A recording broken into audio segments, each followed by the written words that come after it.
Hello, thanks very much for watching. Well, I've moved further down the canal just to give you a bit of an idea of where I am.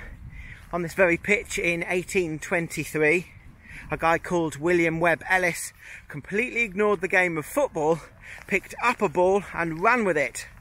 Of course, I'm in rugby.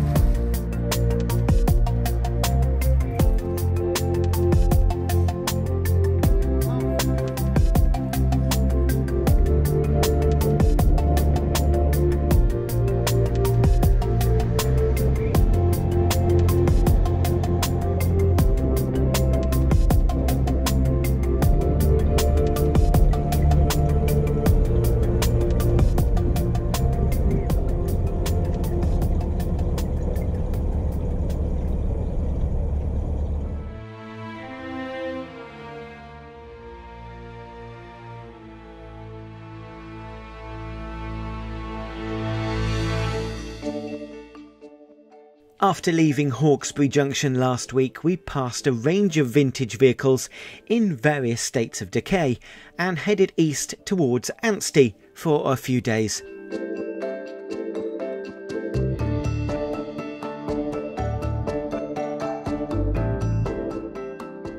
Then through the middle of the popular Anstey golf course and followed the railway line down to the home of Rose Narrowboats.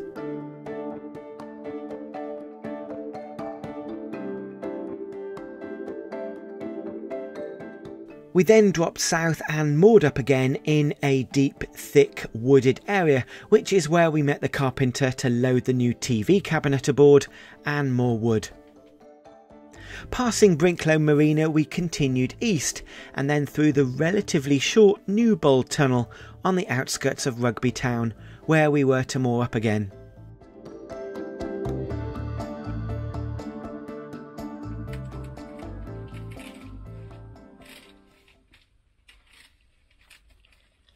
Remember the episode where I had fitted a cable tray to the ceiling and oak boards to the wall? Well, they have all been removed and new foil fitted.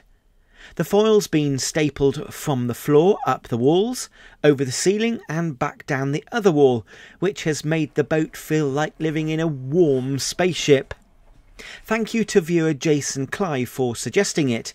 It seriously locks the heat in. We then used the newly cut out oak boards and fitted them vertically below the gunnels, again hiding the screws within the board's tongues.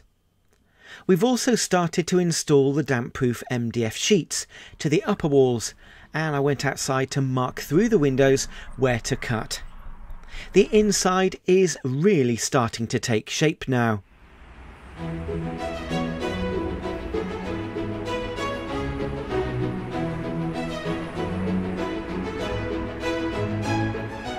Rugby is the second largest town in Warwickshire and is situated near the borders of Leicestershire and Northamptonshire.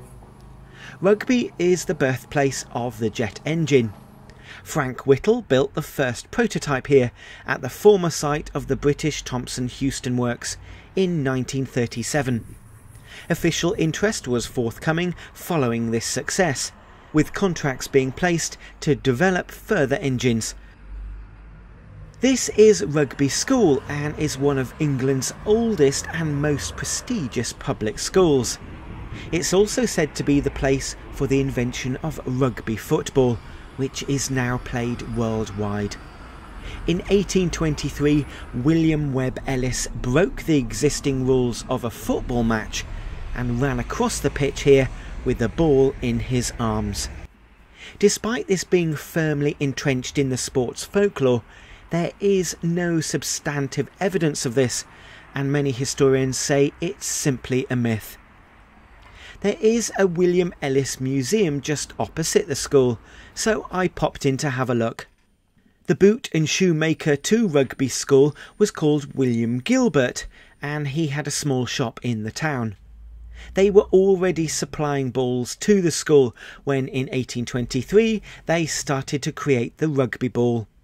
Although larger and rounder than today's, In 1877, the Gilbert family started to export the balls internationally, with this ledger detailing the first shipment to Australia. The museum, which is free to enter, has the history of the game and details how the balls were manufactured and how the game has progressed throughout the centuries. There's lots of memorabilia and cups and medals on show here.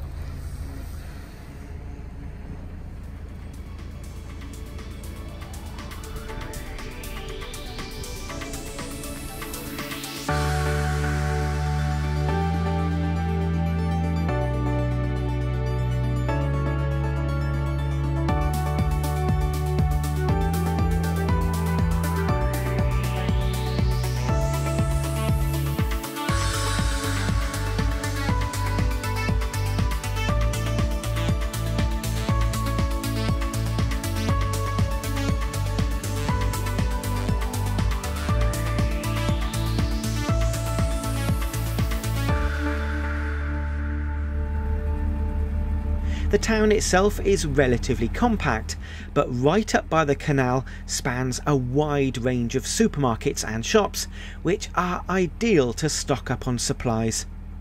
The town has a certain feel of grandeur, and we had no issues mooring here. Next time we travel down to Hillmorton Locks, where the temperature starts to plummet and the canal freezes over. If you've not already subscribed, please do. It doesn't cost you anything, and by clicking the bell icon, you'll be notified about future releases.